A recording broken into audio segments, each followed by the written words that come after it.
As the sun went down and it was dark, Abram saw a smoking firepot and a flaming torch that passed between the halves of the carcasses. So that day Jehovah made this covenant with Abram. I have given this land to your descendants, from the Wadi al-Arish to the Euphrates River. And I give to them these nations: Kenites, Kenizzites, Cadmonites, Hittites, Perizzites, Rephaim, Amorites, Canaanites, Girgashites, Jebusites.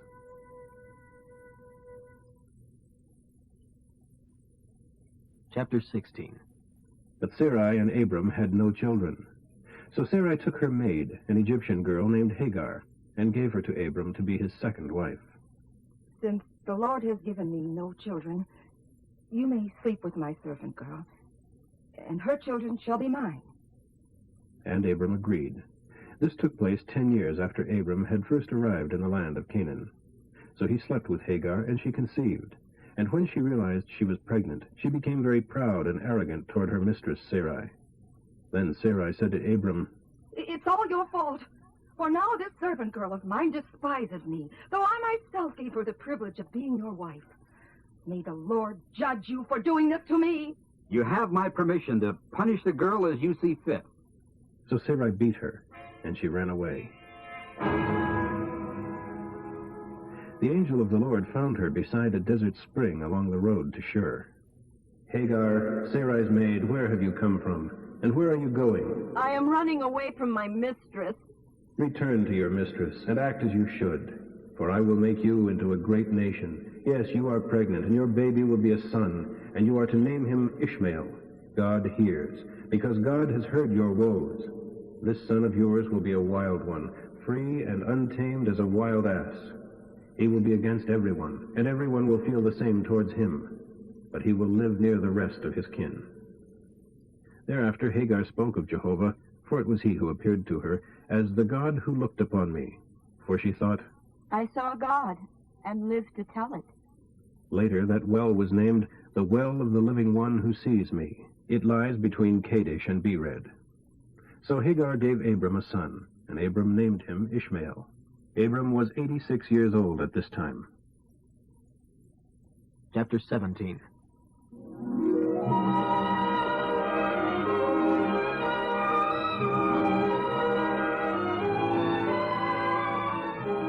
When Abram was 99 years old, God appeared to him and told him, I am the Almighty.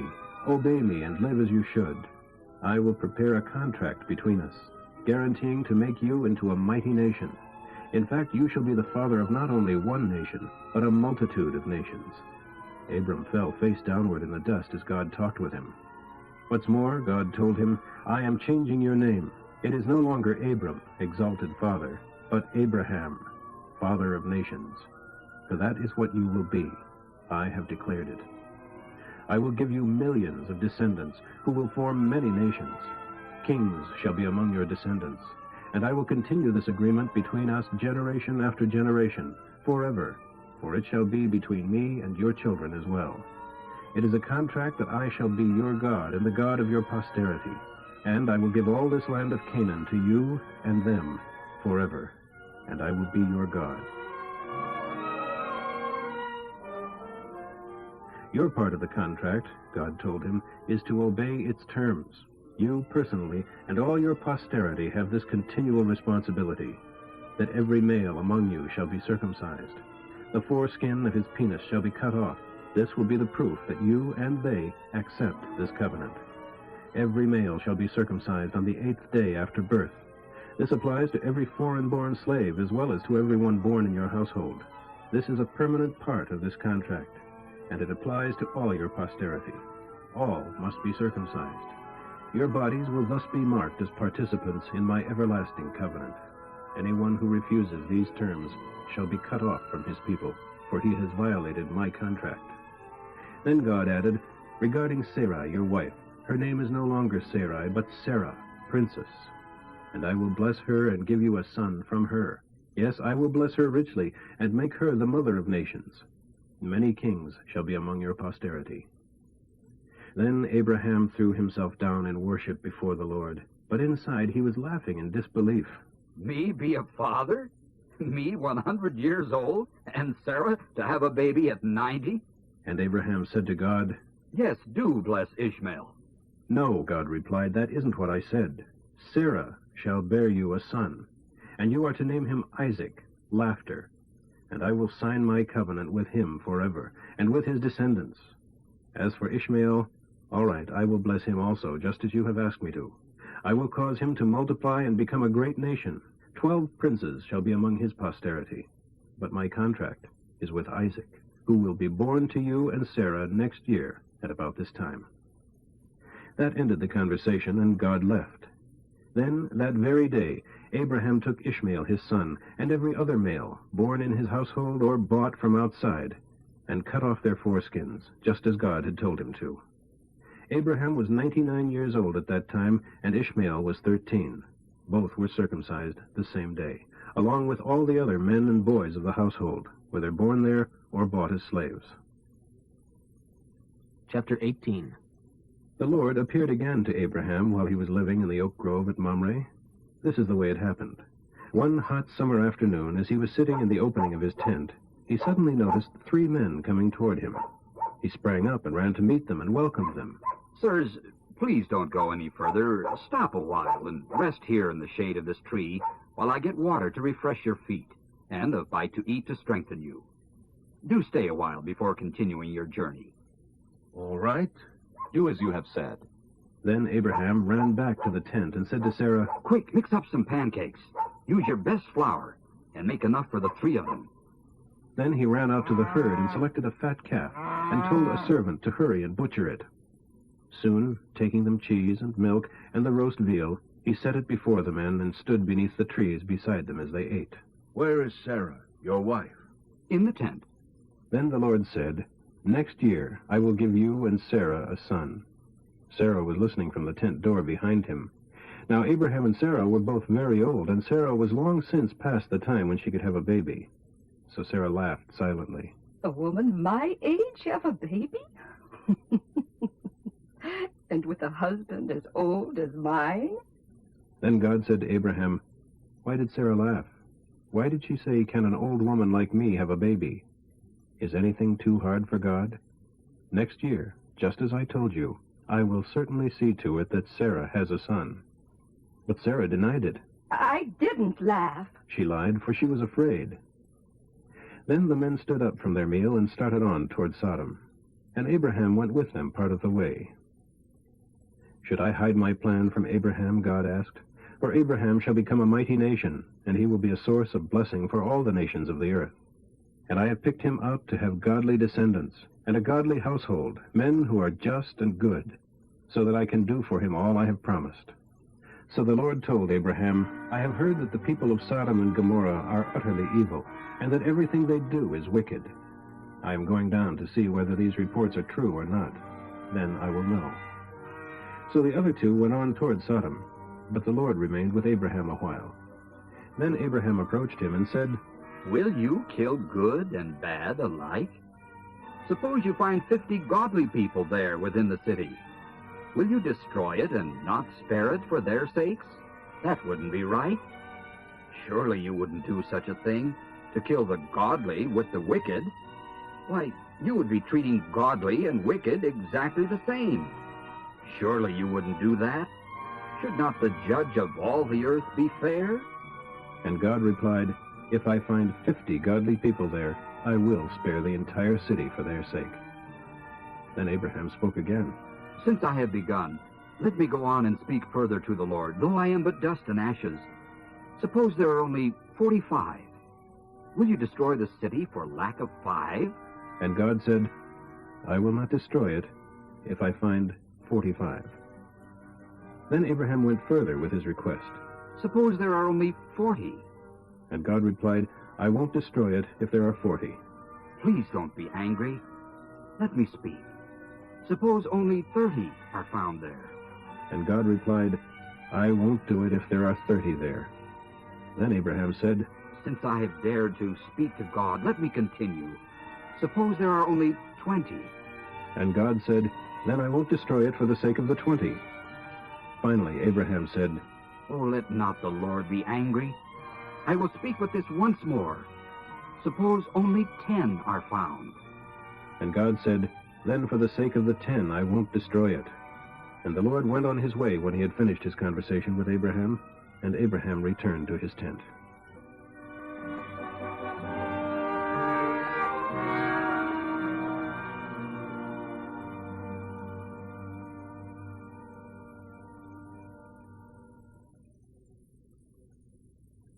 Chapter 19.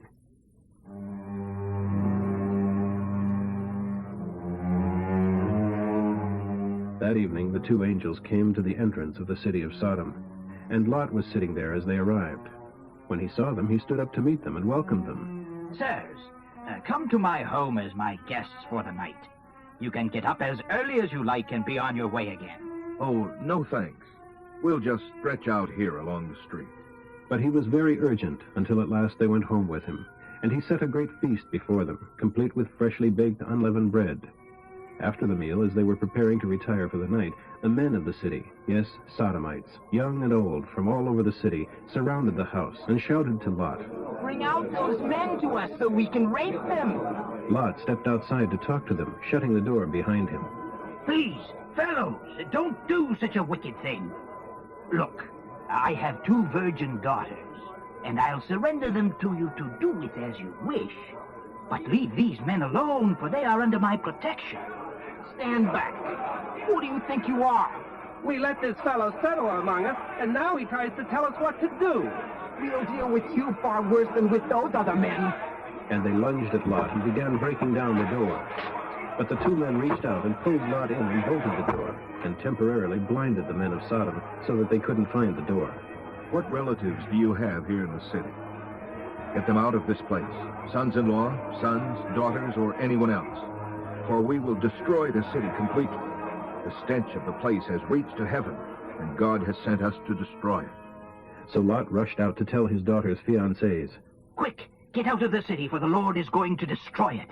But the young men looked at him as though he had lost his senses. At dawn the next morning, the angels became urgent. Hurry! Take your wife and your 2 daughters who are here, and get out while you can, or you will be caught in the destruction of the city. When Lot still hesitated, the angels seized his hand and the hands of his wife and 2 daughters and rushed them to safety outside the city, for the Lord was merciful. Flee for your lives, and don't look back. Escape to the mountains. Don't stay down here on the plain, or you will die. Oh, no, sirs, please. Since you've been so kind to me and saved my life, and you've granted me such mercy, let me flee to that little village over there instead of into the mountains. For I fear disaster in the mountains. See, the village is close by, and it is just a small one. Please let me go there instead. Don't you see how small it is? And my life will be saved. All right. I accept your proposition and won't destroy that little city. But hurry, for I can do nothing until you are there.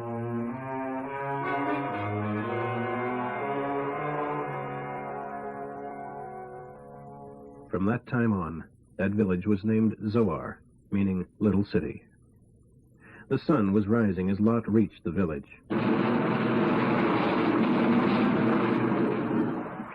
Then the Lord rained down fire and flaming tar from heaven upon Sodom and Gomorrah, and utterly destroyed them, along with the other cities and villages of the plain, eliminating all life, people, plants, and animals alike.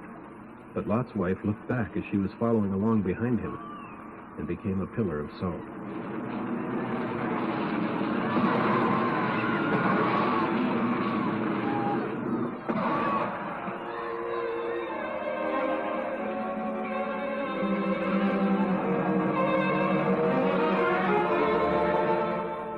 That morning Abraham was up early and hurried out to the place where he had stood before the Lord. He looked out across the plain to Sodom and Gomorrah and saw columns of smoke and fumes as from a furnace rising from the cities there. So God heeded Abraham's plea and kept Lot safe, removing him from the maelstrom of death that engulfed the cities. Afterwards, Lot left Zoar, fearful of the people there, and went to live in a cave in the mountains with his 2 daughters. One day, the older girl said to her sister, "There isn't a man anywhere in this entire area that our father would let us marry. And our father will soon be too old for having children. Come. Let's fill him with wine, and then we will sleep with him, so that our clan will not come to an end. So they got him drunk that night, and the older girl went in and had sexual intercourse with her father. But he was unaware of her lying down or getting up again. The next morning she said to her younger sister, I slept with my father last night. Let's fill him with wine again tonight, and you go in and lie with him, so that our family line will continue. So they got him drunk again that night. And the younger girl went in and lay with him, and as before he didn't know that anyone was there. And so it was that both girls became pregnant from their father. The older girl's baby was named Moab. He became the ancestor of the nation of the Moabites. The name of the younger girl's baby was Ben-Ammi. He became the ancestor of the nation of the Ammonites. Chapter 20. Now Abraham moved south to the Negeb and settled between Kadesh and Shur. One day, when visiting the city of Gerar, he remarked that Sarah was his sister. Then King Abimelech sent for her and had her brought to him at his palace. But that night God came to him in a dream and told him, You are a dead man, for that woman you took is married. But Abimelech hadn't slept with her yet, so he said, Lord, will you slay an innocent man? He told me she is my sister, and she herself said, Yes, he is my brother. I hadn't the slightest intention of doing anything wrong. Yes, I know, the Lord replied. That is why I held you back from sinning against me. That is why I didn't let you touch her. Now restore her to her husband, and he will pray for you, for he is a prophet, and you shall live. But if you don't return her to him, you are doomed to death, along with all your household. The king was up early the next morning, and hastily called a meeting of all the palace personnel, and told them what had happened. And great fear swept through the crowd. Then the king called for Abraham. What is this you've done to us? What have I done that deserves treatment like this to make me and my kingdom guilty of this great sin? Who would suspect that you would do a thing like this to me? Whatever made you think of this vile deed? Well, I figure this to be a godless place. They will want my wife and will kill me to get her, I thought. And besides, she is my sister, or at least a half-sister. We both have the same father. And I married her. And when God sent me traveling far from my childhood home, I told her, Have the kindness to mention, wherever we come, that you are my sister. Then King Abimelech took sheep and oxen and servants, both men and women, and gave them to Abraham, and returned Sarah, his wife, to him. Look my kingdom over, and choose the place where you want to live. Then he turned to Sarah. Look, I am giving your brother 1,000 silver pieces as damage for what I did, to compensate for any embarrassment and to settle any claim against me regarding this matter. Now justice has been done. Then Abraham prayed, asking God to cure the king and queen and the other women of the household, so that they could have children. For God had stricken all the women with barrenness to punish Abimelech for taking Abraham's wife. Chapter 21.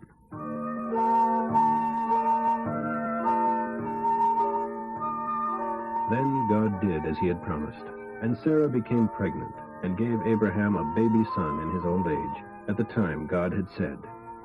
And Abraham named him Isaac, meaning laughter. 8 days after he was born, Abraham circumcised him as God required.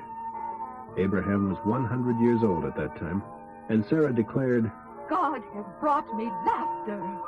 All who hear about this shall rejoice with me. For who would have dreamed that I would ever have a baby? Yet I have given Abraham a child in his old age. Time went by, and the child grew and was weaned, and Abraham gave a party to celebrate the happy occasion.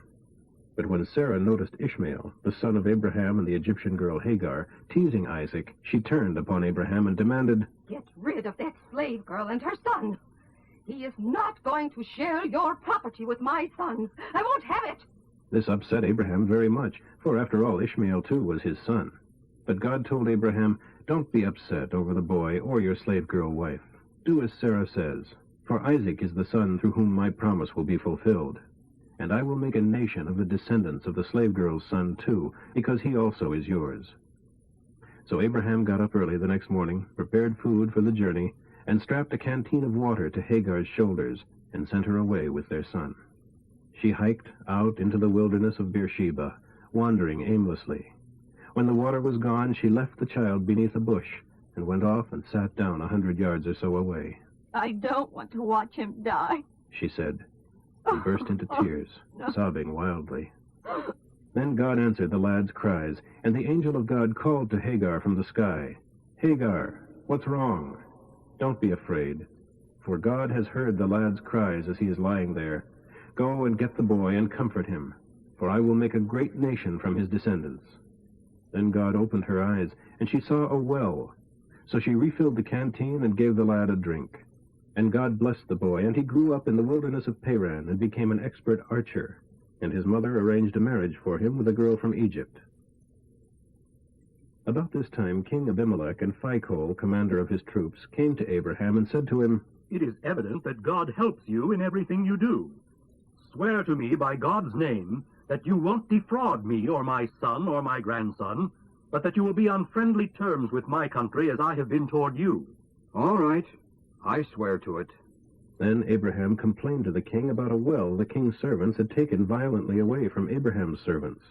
This is the first I've heard of it, and I have no idea who is responsible. Why didn't you tell me before? Then Abraham gave sheep and oxen to the king as sacrifices to seal their pact. But when he took 7 ewe lambs and set them off by themselves, the king inquired, Why are you doing that? They are my gift to you as a public confirmation that this well is mine. So from that time on, the well was called Beersheba, Well of the Oath, because that was the place where they made their covenant. Then King Abimelech and Phicol, commander of his army, returned home again. And Abraham planted a tamarisk tree beside the well, and prayed there to the Lord, calling upon the eternal God to witness the covenant. And Abraham lived in the Philistine country for a long time. Chapter 22. Later on, God tested Abraham's faith and obedience. "Abraham," God called. Yes, Lord. "Take with you your only son, yes, Isaac, whom you love so much, and go to the land of Moriah and sacrifice him there as a burnt offering upon one of the mountains, which I'll point out to you." The next morning Abraham got up early, chopped wood for a fire upon the altar, saddled his donkey, and took with him his son Isaac, and 2 young men who were his servants, and started off to the place where God had told him to go. On the 3rd day of the journey, Abraham saw the place in the distance. Stay here with the donkey, and the lad and I will travel yonder and worship, and then come right back. Abraham placed the wood for the burnt offering upon Isaac's shoulders, while he himself carried the knife and the flint for striking a fire. So the 2 of them went on together. "Father, we have the wood and the flint to make the fire, but where is the lamb for the sacrifice?" God will see to it, my son. Abraham replied, and they went on. When they arrived at the place where God had told Abraham to go, he built an altar and placed the wood in order, ready for the fire, and then tied Isaac and laid him on the altar over the wood. And Abraham took the knife and lifted it up to plunge it into his son to slay him. At that moment the angel of God shouted to him from heaven, "Abraham! Abraham!" Yes, Lord. "Lay down the knife. Don't hurt the lad in any way," the angel said, "for I know that God is first in your life. You have not withheld even your beloved son from me." Then Abraham noticed a ram caught by its horns in a bush. So he took the ram and sacrificed it instead of his son, as a burnt offering on the altar. Abraham named the place Jehovah Provides, and it still goes by that name to this day. Then the angel of God called again to Abraham from heaven, "I, the Lord, have sworn by myself that because you have obeyed me and have not withheld even your beloved son from me, I will bless you with incredible blessings, and multiply your descendants into countless thousands and millions, like the stars above you in the sky and like the sands along the seashore. These descendants of yours will conquer their enemies and be a blessing to all the nations of the earth, all because you have obeyed me." So they returned to his young men and traveled home again to Beersheba.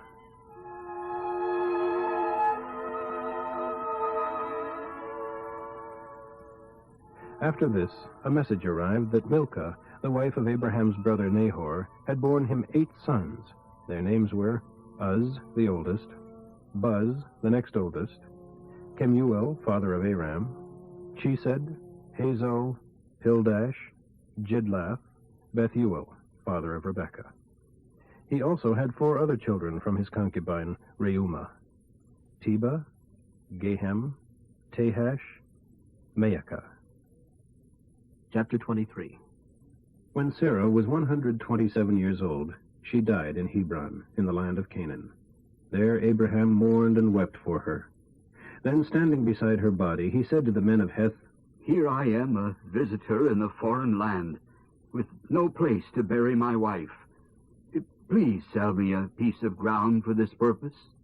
Certainly, for you are an honored prince of God among us. It will be a privilege to have you choose the finest of our sepulchres, so that you can bury her there. Then Abraham bowed low before them and said, "Since this is your feeling in the matter, be so kind as to ask Ephron, Zohar's son, to sell me the cave of Machpelah down at the end of his field.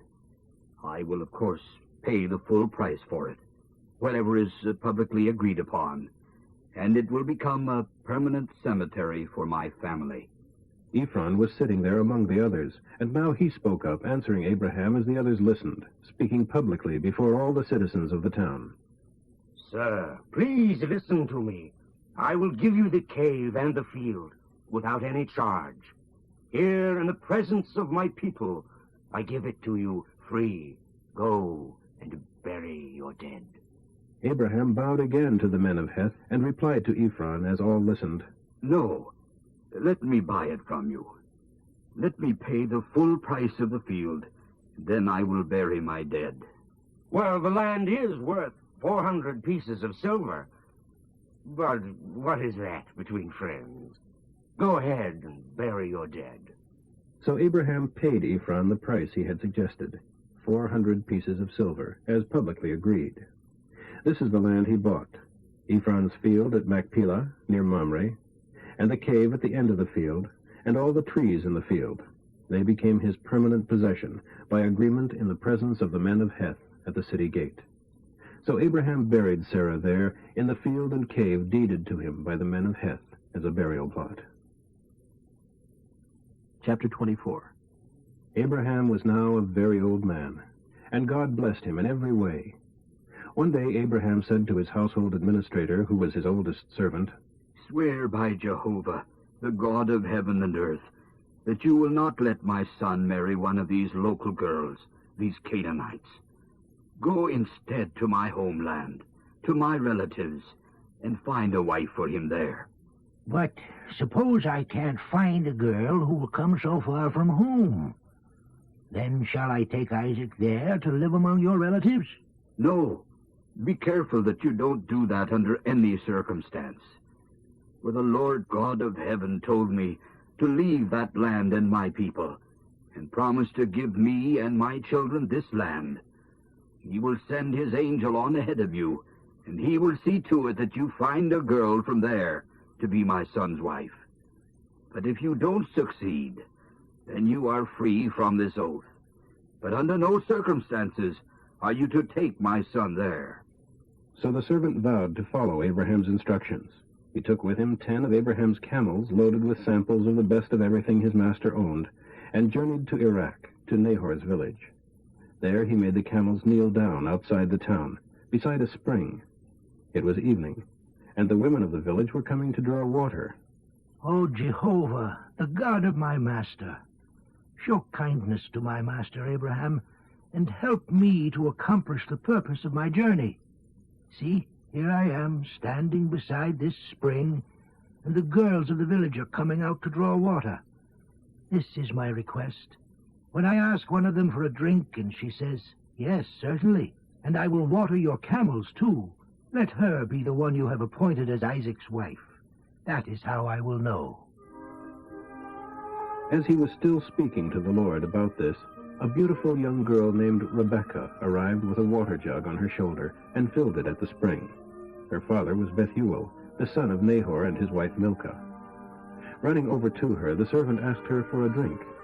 "Certainly, sir. She said, and quickly lowered the jug for him to drink. Then she said, I'll draw water for your camels, too, until they have enough."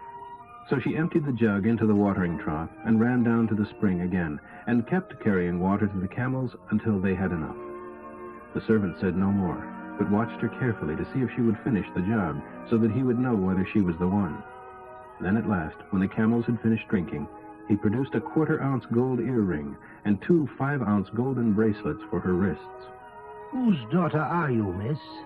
Would your father have any room to put us up for the night? My father is Bethuel, the son of Milcah, the wife of Nahor. Yes, we have plenty of straw and food for the camels, and a guest room. The man stood there a moment with head bowed, worshipping Jehovah. Thank you, Lord God of my master Abraham. Thank you for being so kind and true to him, and for leading me straight to the family of my master's relatives. The girl ran home to tell her folks, and when her brother Laban saw the ring and the bracelets on his sister's wrists and heard her story, he rushed out to the spring where the man was still standing beside his camels and said to him, "Come and stay with us, friend. Why stand here outside the city when we have a room all ready for you and a place prepared for the camels?" So the man went home with Laban, and Laban gave him straw to bed down the camels, and feed for them, and water for the camel drivers to wash their feet. Then supper was served. But the old man said, I don't want to eat until I have told you why I am here. All right, tell us your errand. I am Abraham's servant, and Jehovah has overwhelmed my master with blessings, so that he is a great man among the people of his land. God has given him flocks of sheep and herds of cattle, and a fortune in silver and gold, and many slaves and camels and donkeys. Now, when Sarah, my master's wife, was very old, she gave birth to my master's son, and my master has given him everything he owns.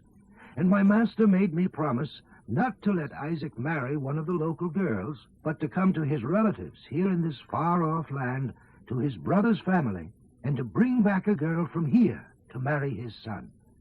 But suppose I can't find a girl who will come, I asked him. She will, he told me, for my Lord, in whose presence I have walked, will send his angel with you and make your mission successful. Yes, find a girl from among my relatives, from my brother's family. You are under oath to go and ask. If they won't send anyone, then you are freed from your promise. Well, this afternoon when I came to the spring, I prayed this prayer. O Jehovah, the God of my master Abraham, if you are planning to make my mission a success, please guide me in this way. Here I am, standing beside this spring. I will say to some girl who comes out to draw water, please give me a drink of water. And she will reply, certainly, and I'll water your camels too. Let that girl be the one you have selected to be the wife of my master's son. Well, while I was still speaking these words, Rebecca was coming along with her water jug upon her shoulder, and she went down to the spring and drew water and filled the jug. I said to her, please give me a drink. She quickly lifted the jug down from her shoulder so that I could drink, and told me, certainly, sir, and I will water your camels too. So she did. Then I asked her, whose family are you from? And she told me Nahor's. My father is Bethuel, the son of Nahor, and his wife Milcah. So I gave her the ring and the bracelets. Then I bowed my head and worshipped and blessed Jehovah, the God of my master Abraham, because he had led me along just the right path to find a girl from the family of my master's brother. So tell me, yes or no, will you or won't you be kind to my master and do what is right? When you tell me, then I'll know what my next step should be, whether to move this way or that. Then Laban and Bethuel replied, The Lord has obviously brought you here, so what can we say? Take her and go. Yes, let her be the wife of your master's son, as Jehovah has directed. At this reply, Abraham's servant fell to his knees before Jehovah. Then he brought out jewels set in solid gold and silver for Rebekah, and lovely clothing, and he gave many valuable presents to her mother and brother. Then they had supper, and the servant and the men with him stayed there overnight. But early the next morning he said, Send me back to my master. But we want Rebecca here at least another 10 days or so. Then she can go. Don't hinder my return. The Lord has made my mission successful, and I want to report back to my master. Well, we'll the girl and ask her what she thinks. So they called Rebekah. Are you willing to go with this man? Yes, I will go. So they told her goodbye, sending along the woman who had been her childhood nurse, and blessed her with this blessing as they parted. Our sister, may you become the mother of many millions. May your descendants overcome all your enemies. So Rebekah and her servant girls mounted the camels and went with him. Meanwhile, Isaac, whose home was in the Negeb, had returned to Bir Lahairoi. One evening, as he was taking a walk out in the fields, meditating, he looked up and saw the camels coming. Rebekah noticed him and quickly dismounted. Who is that man walking through the fields to meet us? She asked the servant. It is my master's son. So she covered her face with her veil. Then the servant told Isaac the whole story. And Isaac brought Rebekah into his mother's tent, and she became his wife. He loved her very much, and she was a special comfort to him after the loss of his mother.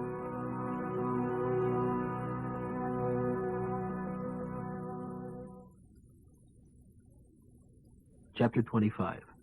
Now Abraham married again. Keturah was his new wife, and she bore him several children: Zimran, Jokshan, Medan, Midian, Ishbak, Shua. Jokshan's two sons were Sheba and Dedan. Dedan's sons were Ashurim, Letushim, and Leumim. Midian's sons were Ephah, Epher, Hanok, Abida, and Eldaah. Abraham deeded everything he owned to Isaac. However, he gave gifts to the sons of his concubines and sent them off into the east, away from Isaac. Then Abraham died at the ripe old age of 175. And his sons Isaac and Ishmael buried him in the cave of Machpelah near Mamre, in the field Abraham had purchased from Ephron, the son of Zohar the Hethite, where Sarah, Abraham's wife, was buried. After Abraham's death, God poured out rich blessings upon Isaac. Isaac had now moved south to Bir Lahairoi in the Negeb. Here is a list, in the order of their births, of the descendants of Ishmael, who was the son of Abraham and Hagar the Egyptian, Sarah's slave girl.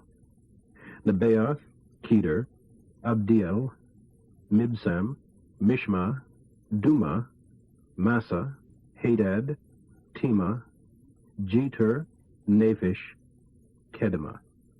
These 12 sons of his became the founders of 12 tribes that bore their names. Ishmael finally died at the age of 137 and joined his ancestors. These descendants of Ishmael were scattered across the country, from Havilah to Shur, which is a little way to the northeast of the Egyptian border in the direction of Assyria, and they were constantly at war with one another. This is the story of Isaac's children. Isaac was 40 years old when he married Rebekah, the daughter of Bethuel the Aramean from Padan Aram, sister of Laban. Isaac pleaded with Jehovah to give Rebekah a child, for even after many years of marriage, she had no children. Then at last she became pregnant, and it seemed as though children were fighting each other inside her. I can't endure this, she exclaimed, so she asked the Lord about it. And he told her, "The sons in your womb shall become two rival nations. One will be stronger than the other, and the older shall be a servant of the younger." And sure enough, she had twins. The first was born so covered with reddish hair that one would think he was wearing a fur coat, so they called him Esau. Then the other twin was born with his hand on Esau's heel, so they called him Jacob, meaning grabber. Isaac was 60 years old when the twins were born. As the boys grew, Esau became a skillful hunter, while Jacob was a quiet sort who liked to stay at home. Isaac's favorite was Esau because of the venison he brought home, and Rebekah's favorite was Jacob.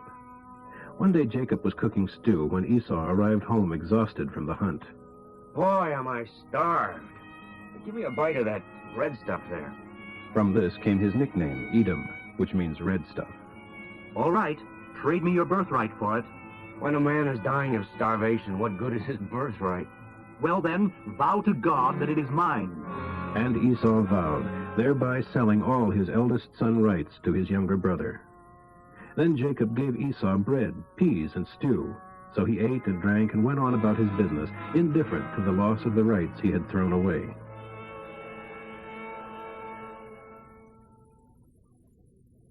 Chapter 26. Now a severe famine overshadowed the land, as had happened before in Abraham's time. And so Isaac moved to the city of Gerar, where Abimelech, king of the Philistines, lived. Jehovah appeared to him there and told him, Don't go to Egypt. Do as I say and stay here in this land. If you do, I will be with you and bless you, and I will give all this land to you and to your descendants, just as I promised Abraham your father. And I will cause your descendants to become as numerous as the stars. And I will give them all of these lands, and they shall be a blessing to all the nations of the earth. I will do this because Abraham obeyed my commandments and laws. So Isaac stayed in Gerar. And when the men there asked him about Rebekah, he said, She is my sister. For he feared for his life if he told them she was his wife. He was afraid they would kill him to get her, for she was very attractive. But sometime later, King Abimelech, king of the Philistines, looked out of a window and saw Isaac petting with Rebekah. Abimelech called for Isaac and exclaimed, She is your wife. Why did you say she is your sister? Because I was afraid I would be murdered. I thought someone would kill me to get her from me. How could you treat us this way? Someone might carelessly have raped her, and we would be doomed. Then Abimelech made a public proclamation. Anyone harming this man or his wife shall die. That year, Isaac's crops were tremendous, 100 times the grain he sowed, for Jehovah blessed him. He was soon a man of great wealth and became richer and richer. He had large flocks of sheep and goats, great herds of cattle, and many servants. And the Philistines became jealous of him. So they filled up his wells with earth, all those dug by the servants of his father Abraham. And King Abimelech asked Isaac to leave the country. Go somewhere else, for you have become too rich and powerful for us. So Isaac moved to Gerar Valley and lived there instead. And Isaac redug the wells of his father Abraham, the ones the Philistines had filled after his father's death, and gave them the same names they had had before, when his father had named them. His shepherds also dug a new well in Gerar Valley, and found a gushing underground spring. Then the local shepherds came and claimed it. This is our land and our well, they said, and argued over it with Isaac's herdsmen. So he named the well of Argument. Isaac's men then dug another well, but again there was a fight over it. So he called it the Well of Anger. Abandoning that one, he dug again, and the local residents finally left him alone. So he called it the Well of Room Enough for Us at last. For now at last the Lord has made room for us, and we shall thrive. When he went to Beersheba, Jehovah appeared to him on the night of his arrival. I am the God of Abraham your father, he said. Fear not, for I am with you, and will bless you, and will give you so many descendants that they will become a great nation, because of my promise to Abraham, who obeyed me. Then Isaac built an altar and worshipped Jehovah, and he settled there, and his servants dug a well. One day Isaac had visitors from Gerar. King Abimelech arrived with his advisor Ahuzzath, and also Phicol, his army commander. Why have you come? This is obviously no friendly visit, since you kicked me out in a most uncivil way. Well, we can plainly see that Jehovah is blessing you. We've decided to ask for a treaty between us. Promise that you will not harm us, just as we have not harmed you, and in fact have done only good to you and have sent you away in peace. We bless you in the name of the Lord. So Isaac prepared a great feast for them, and they ate and drank in preparation for the treaty ceremonies. In the morning, as soon as they were up, they each took solemn oaths to seal a non-aggression pact. Then Isaac sent them happily home again. That very same day, Isaac's servants came to tell him, We have found water in the well they had been digging. So he named the well of the Oath. And the city that grew up there was named Oath, and is called that to this day. Esau, at the age of 40, married a girl named Judith, daughter of Beeri the Hethite. And he also married Basemath, daughter of Elon the Hethite. But Isaac and Rebekah were bitter about his marrying them.